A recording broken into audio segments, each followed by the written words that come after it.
Hey everybody, and welcome back to another episode of the Speak Plainly podcast, where we speak plainly about things that matter.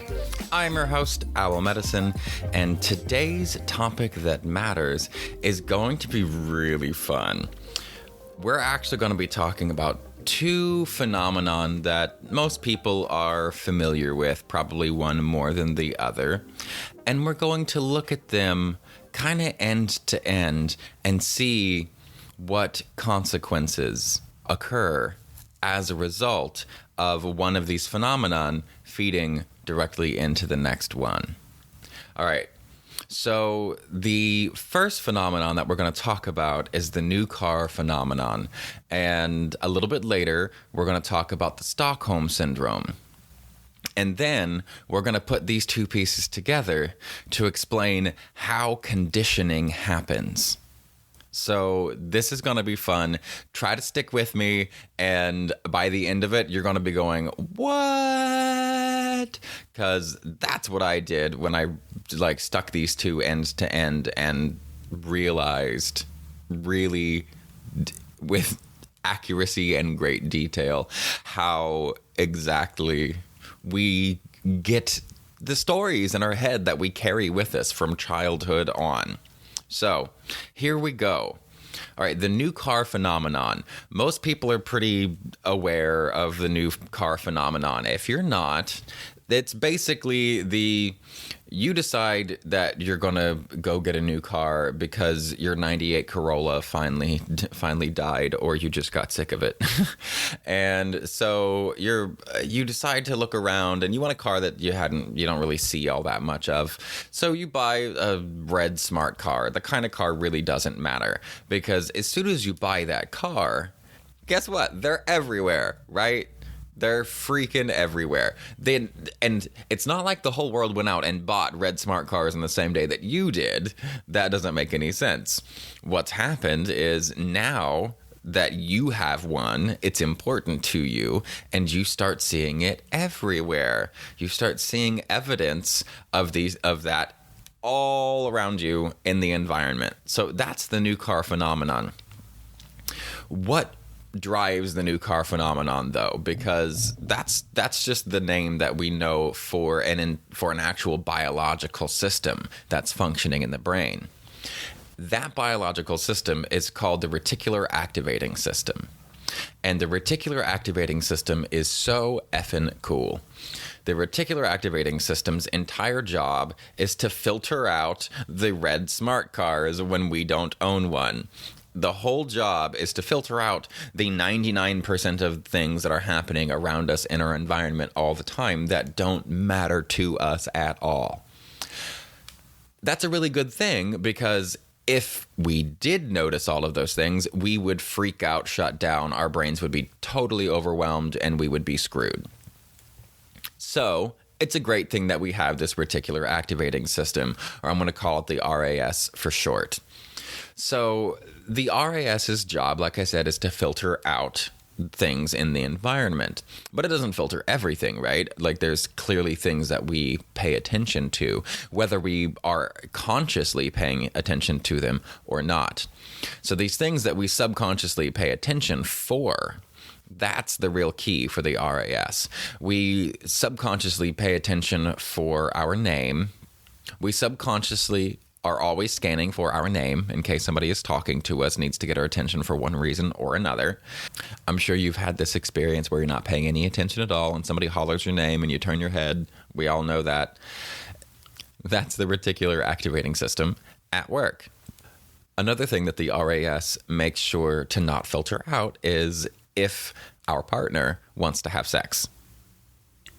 That makes sense too, right? I mean, from an evolutionary perspective, if your partner wants to have sex, it's a really good idea that, for the species, for you to notice that and be aware of that.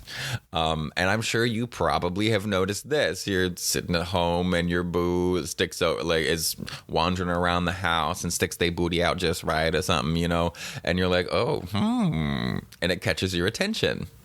So that too is the reticular activating system at work.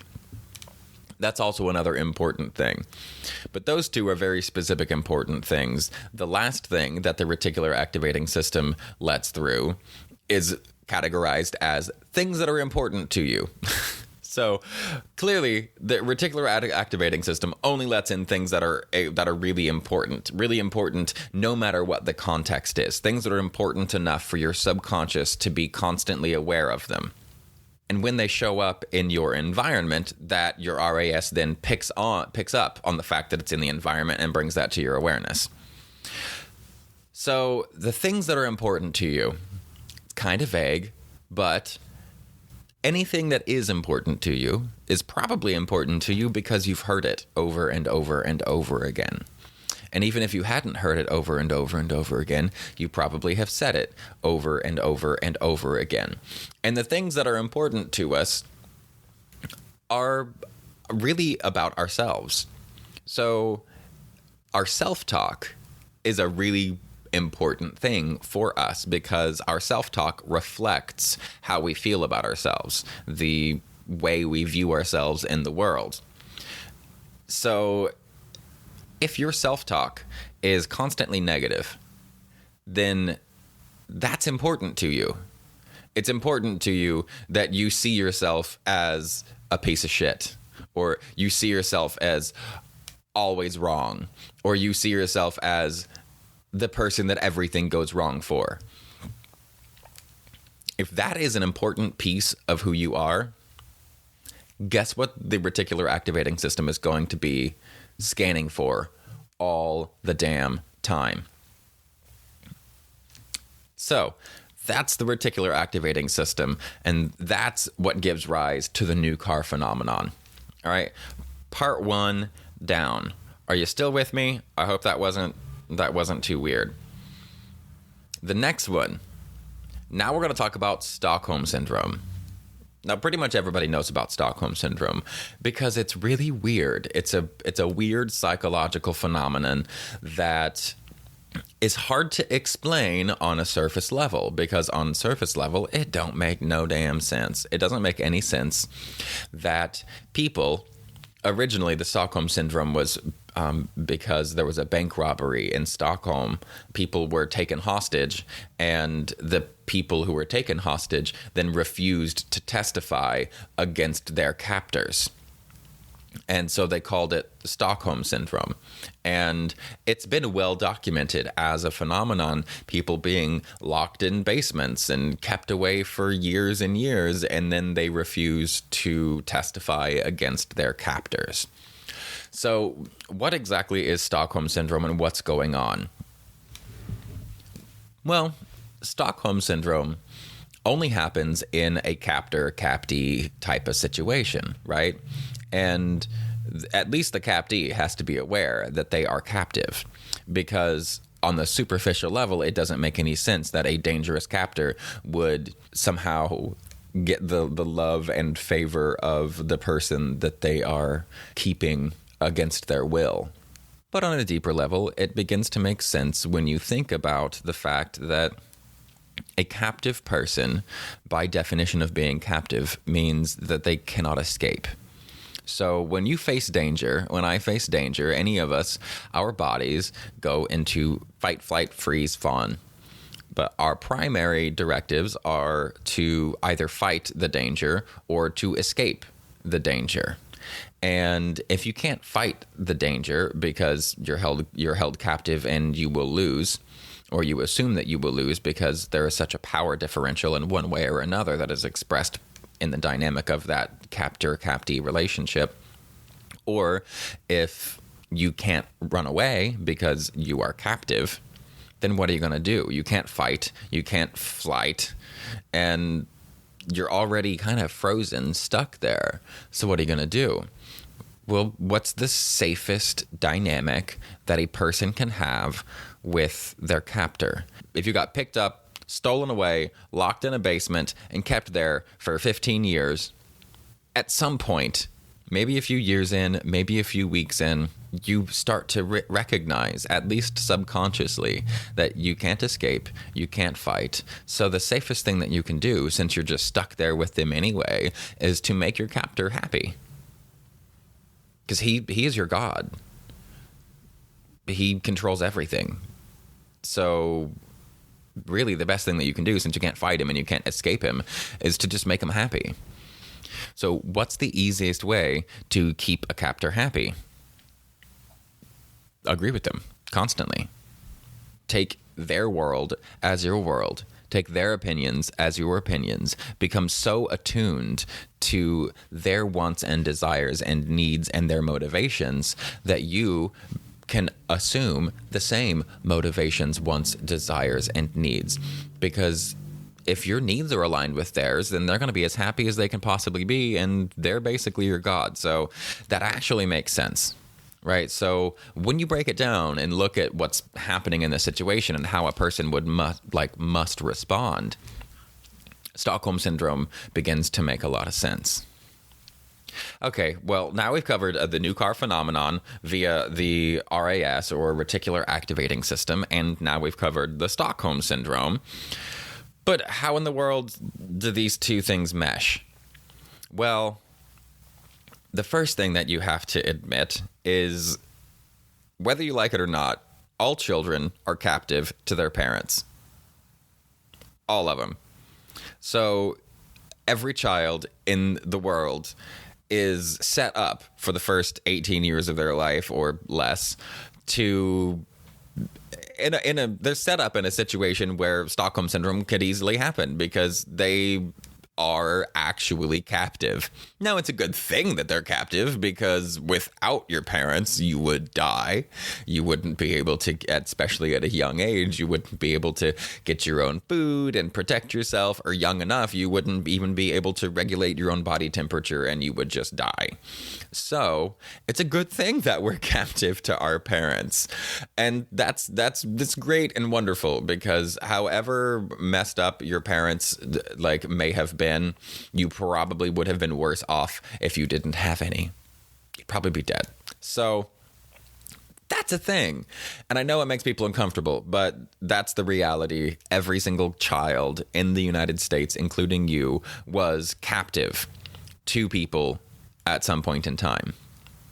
So what happens if your parents are actually abusive? Or what if they're neglectful?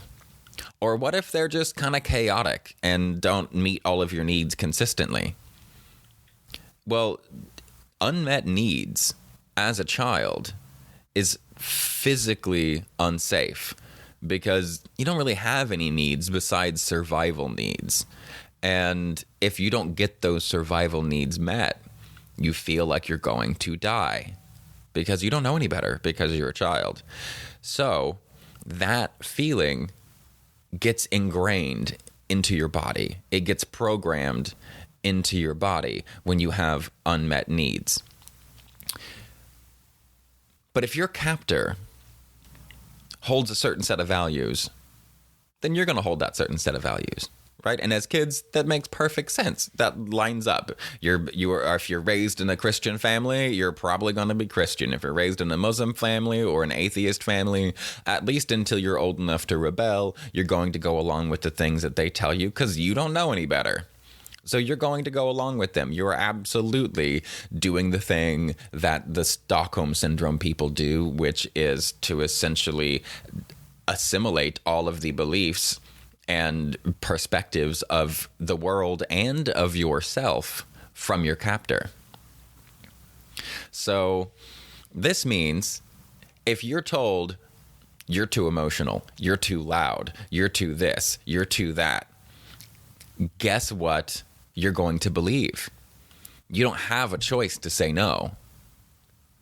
If you say no, you're going to piss off your captor. And if you're afraid of mom, or you're afraid of dad because mom's inconsistent or flighty, dad's an alcoholic, somebody strung out on drugs, somebody, whatever your situation is, if they are unsafe at any regular kind of interval, you're going to get that unsafety driven into your heart. If they believe that children should be seen and not heard, and you are a child, then you're going to believe that you shouldn't speak. You don't have a choice because that's the way that you were told the world operates. So some of these beliefs will bump up against experience, and that's when we start to see that, oh, our parents aren't all-knowing gods. We go to school and we see other children who do speak up and speak out, and they get treated differently than we do because of it. But ultimately, those beliefs about the world, about how to behave, and about yourself are given to you by your parents in this very much Stockholm syndrome thing. So imagine that you're 5 years old and your mom works 12-hour shifts. She works 12-hour shifts 6 days a week or 7 days a week. She's exhausted all the time. And when she comes home and you're so excited and she's on however many days in a row, 12 hours, just got off of work, and you start screaming because you're so happy to see your mom, and she tells you that you're being too loud, that you're always too loud whenever she gets mad at you because she's exhausted. It doesn't mean that she doesn't love you. It just means that she's exhausted, but you don't know that as a child. So your takeaway from that is, I can't get excited. And if that only seems to happen because you get really happy with joy and you want to express that joy, then eventually what happens is you learn that expressing that joy is unsafe. And then you have this physical imbalance of inside you have this feeling of joy that desperately wants to come out, but you can't let it out.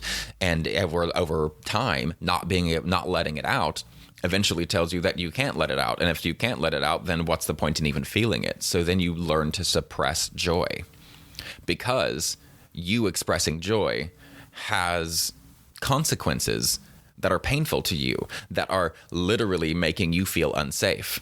So for you, the expression of joy, the feeling of joy, literally just experiencing joy is uncomfortable because at some point your captors told you that expressing joy was unsafe. And eventually that got turned into feeling joy is unsafe. And so now, whenever you start to get really excited about something, you're terrified that something is going to go wrong. As soon as you get good news, you immediately start listening for the next shoe to drop. Okay, so now we have the Stockholm Syndrome piece. Let's tie it into the new car phenomenon. So let's take this same story of not being able to express joy, not being able to look for joy. Now, that's a really important thing, because every time that you do that, you're afraid mom is going to freak out on you. So now you are constantly looking for ways to make sure that you are not going to experience joy. Your subconscious mind will look for perspectives, because this reticular activating system includes pieces of the prefrontal cortex. So you will, as you develop and through your entire adult life, you will constantly be searching your environment to find a perspective that will agree with the thing that tells you that I cannot experience joy or it will cause harm. And everywhere that you look, you will find that. In the same way that everywhere you look, you will find your new red smart car. I hope I've made this clear. I hope that hit you like a ton of bricks, because when I realized this, it did to me. It absolutely felt like I got hit by a ton of bricks. I was floored. Like I understand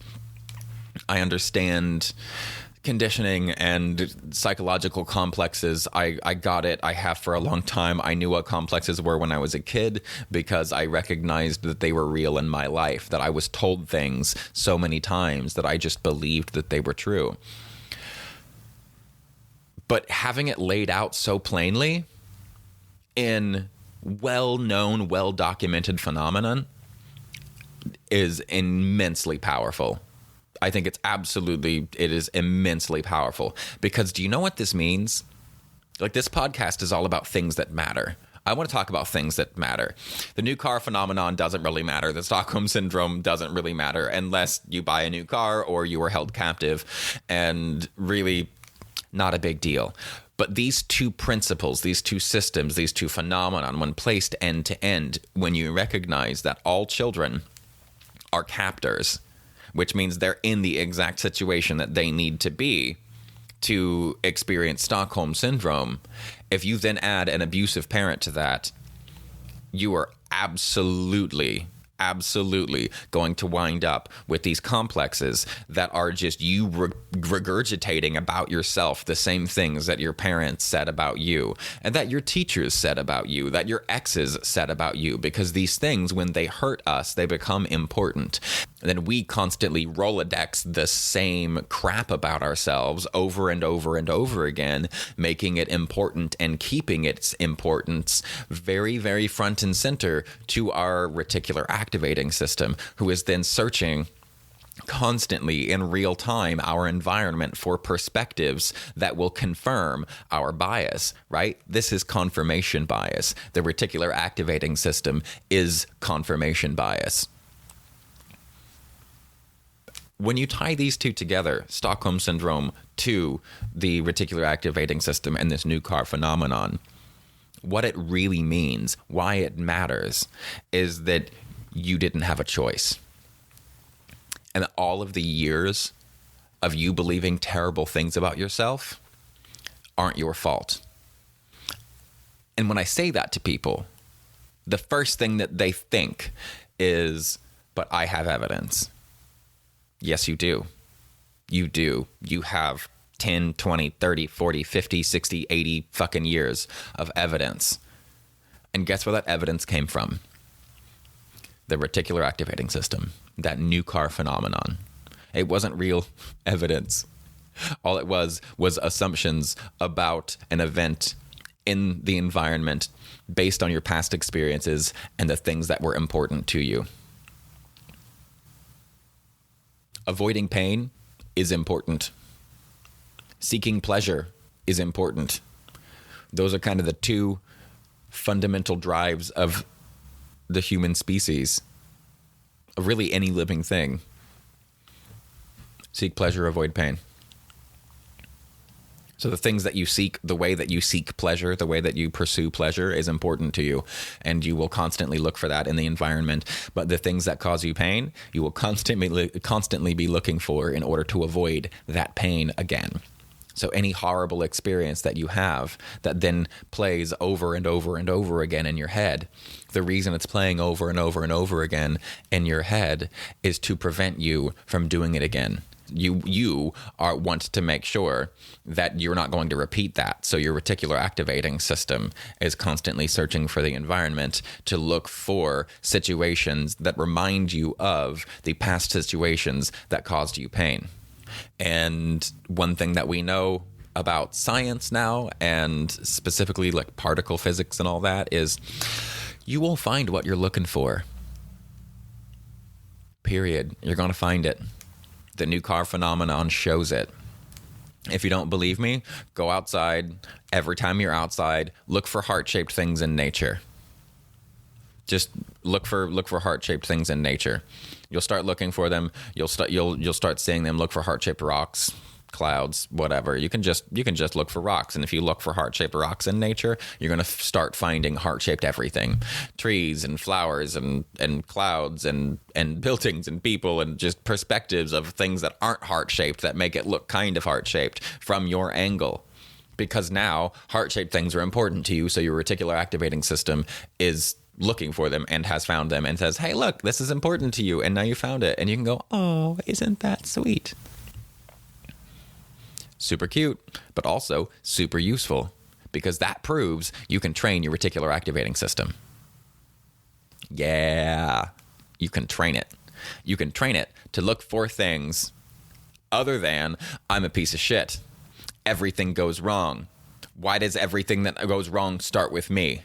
How do I screw everything up? You can start finding things other than that. You can start finding anything other than that.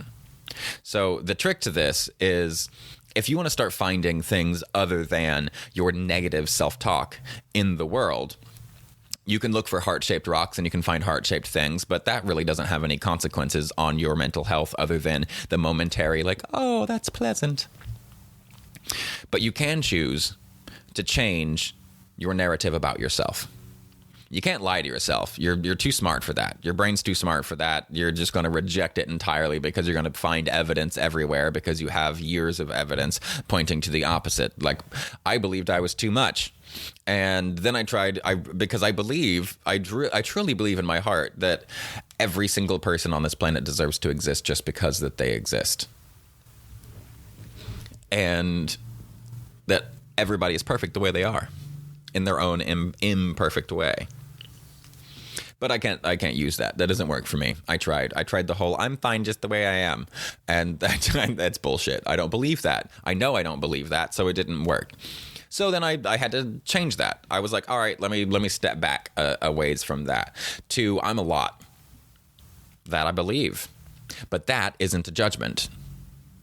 That's just a statement. It's a statement of fact of something that is true, but puts things steadily in my control. If I'm too much, the consequence of that is every single place I go, I won't fit. Every single place I go, people are having to tolerate me because I am incongruous. And whatever your thing is, I'm too fill in the blank. Go ahead. I'm sure you got 1, 10, 40. I'm too blah, blah, blah. Whatever yours is, it's going to be the same. You can't choose the opposite, but you can manipulate that phrase to something that it is accurate, that you do believe, but it's better. So I went from I'm too much to I'm a lot. And that worked because I am a lot, but that meant that how much I give is in my control. I'm a lot, but that a lot is inspiring to people. That a lot is also taxing to people. And eventually, I got tired of the I'm a lot too, because there was still too much weight that was really involved in that. This whole I'm believing that I'm a lot, because then at least I had control over how people were going to accept me, how people were going to see me and interact with me is in my control under the I'm a lot. But that means that I'm constantly evaluating, I'm constantly on guard, trying to make sure that I'm not being too much, because I know that I'm a lot, and the line between I'm a lot and I'm too much is very thin. So I changed it again later. Took about 2 years, I think, but I eventually changed it from I'm too much to I'm a lot to I'm just enough. And I think that one's going to stay, because every time I say it, I smile. And it's because it's true. I am just enough. I know I am a lot, but I know how to give just enough. I'm too much for some people. I know that that's still true, but that's not the mantra that's in my head. I know that I'm a lot, and that's still true, but that's not the mantra in my head, because the mantra that's in my head that works, that is also true, is I'm just enough. It's kind of close to I'm perfect the way that I am, but not really, because it's actually true, and I can believe it. So you can change this too. You can choose to create your own reality. We're all choosing to create our own reality constantly by letting certain things play over and over and over in our heads. Specifically, whatever bad things you're trying to avoid, you will manifest. And the reason that you will manifest it is the reticular activating system. You will try to avoid pain, so you will constantly search the environment for situations that remind you of a painful event. And then you will just live your life constantly wary of repeating said painful event. So there it is. That's today's podcast. Conditioning. How exactly we become conditioned. And I think this is a really cool one. I hope that you enjoyed it. I really liked sticking these two end to end. I was very, very pleased with this. I'm pretty pleased with myself on this one. I'm not going to lie, just because it's really simple and super powerful, and it applies to everybody, not just abused. there's a lot of ways that a child can feel unsafe. Specifically, if you come from a well-to-do family that's highly educated, high in the social ranking, high competitiveness, then you're going to leave that world with beliefs that don't really bump up against other beliefs in school, because like children are supposed to be seen and not heard. I can watch and observe other families that clearly don't believe that. But people in those kind of more elitist families, they know that you can not work hard and you can not do these things, and essentially they believe that that would be detrimental, and that's a lower calling, that it's better to be more elite and more exclusive. And these types of families tend to withhold love for anything that's less than excellence. And if that's what happens to you, to me, that's absolutely abuse. But most people wouldn't call it that. Most people wouldn't call it that. I don't think it's purposeful abuse, but I do think it's abuse. But so what happens then? What beliefs do you come away with? What things were said in your household? What crap were you told over and over and over again that eventually became important to you? And you know they're important to you because you find yourself occasionally repeating them. Maybe you repeat them often. The things that you repeat over and over and over in your head, those are the things that your reticular activating system picks up on and searches your environment for to confirm your reality. I know I'm repeating myself, but that's what I'm doing here. I'm trying to really drive home that your reality is created in real time by your reticular activating system, and you can change it. Go look for heart-shaped rocks. Look and think about the things that you carry with you. Think about the things that you find important for yourself, important for how you're supposed to operate in the world, for what a good person does. These are baseline assumptions that are made and usually inherited by our families that we don't often think about, but those are the things that wind up having the greatest impact and being the most important for us. So if you made it this far in the podcast, thank you very, very much for listening. I hope that this was insightful for you. I hope this was inspiring for you. I hope it was also entertaining for you, if nothing else. I love this crap. I think it's fan-frickin-tastic. If you think it's fan-frickin-tastic too, consider contributing on Patreon. Y'all have a marvelous freaking day. And remember, stay blessed and stay uncomfortable.